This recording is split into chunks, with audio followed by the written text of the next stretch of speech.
I've never taken a hot yoga class, but I've always had an easy time imagining what it might be like thanks, in part, to my roommate, a walking ad for the workout, and also because the AC in our apartment broke once. After sweating through my sheets, I decided hot yoga belonged on the back burner. But in a recent effort to turn up the heat on my workouts, pun intended, I've been thinking about giving it a go. Is it legit, though? Do 40-degree temperatures actually make a difference? Or am I just going to end up slipping on my sweat for no reason?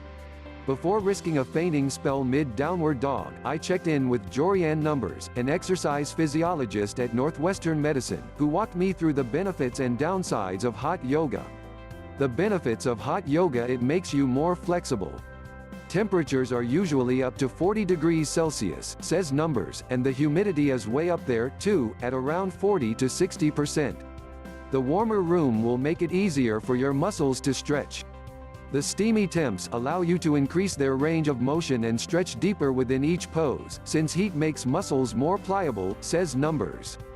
Unlike stretching it out in a standard cool yoga studio, the heat will have you feeling like a pro and extending further than you thought you could.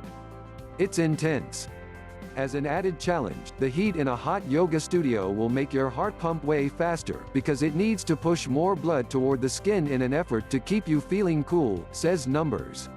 And more heart pumping means a better cardio workout than you'd get doing the same yoga sequence in a cooler setting. It helps kick stress to the curb. Okay, yeah, regular yoga practiced in air conditioning can help you chill out, but the heat's an added bonus. Usually, hot yoga makes you focus on your breathing more, since it's sweltering in those rooms, says Numbers.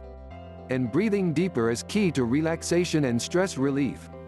Read more: 10 real struggles only hot yoga lovers understand.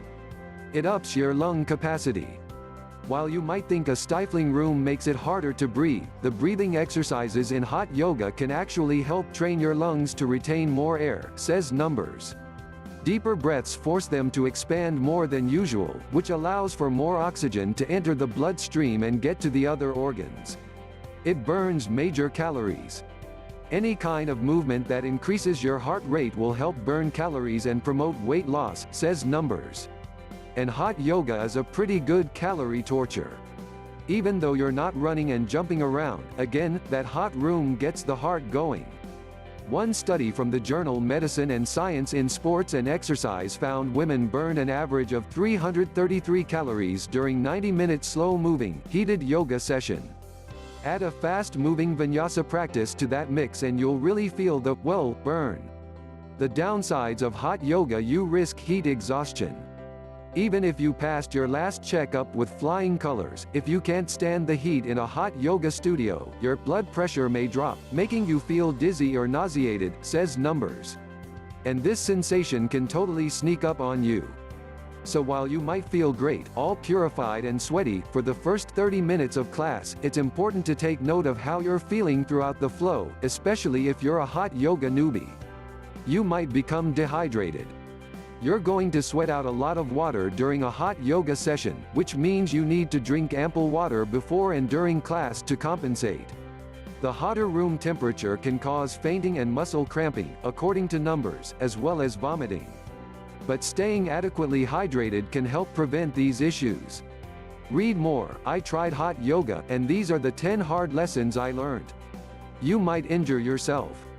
Due to the increased flexibility of the muscles and the warmer temperatures, it's possible to overdo it, says Numbers. You may push yourself too far in a pose or stretch and you may not actually feel that until after class. It's not for everybody. If you're pregnant, have a heart condition, or suffer from a cardiovascular disease, you should probably look for a different form of exercise. And if you do fall into any of these camps, at least be sure to talk to your doctor before attempting yoga that involves heat, advises Numbers. Or, honestly, if you just don't feel comfortable in a superheated, humid room, this probably isn't the best workout for you, no matter how many of your friends swear by it. How to prepare your body for hot yoga. Numbers is all about hydration. Up to 24 hours before you take a hot yoga class, load up on your fluids, especially ones with electrolytes. And if you eat before yoga, leave a 2-hour window between the meal and the class for proper digestion. You also want to wear clothes that you're comfortable sweating in, such as a sweat-wicking or breathable fabric, because you're going to be sweating a lot. Lastly, numbers says to listen to your body. If you feel dizzy, stop and load up on water and electrolytes. Bottom line, hot yoga is a perfectly safe form of exercise for most people. Just follow pre-class safety measures, pay attention to your body, and be sure to talk to your doctor if you have any concerns.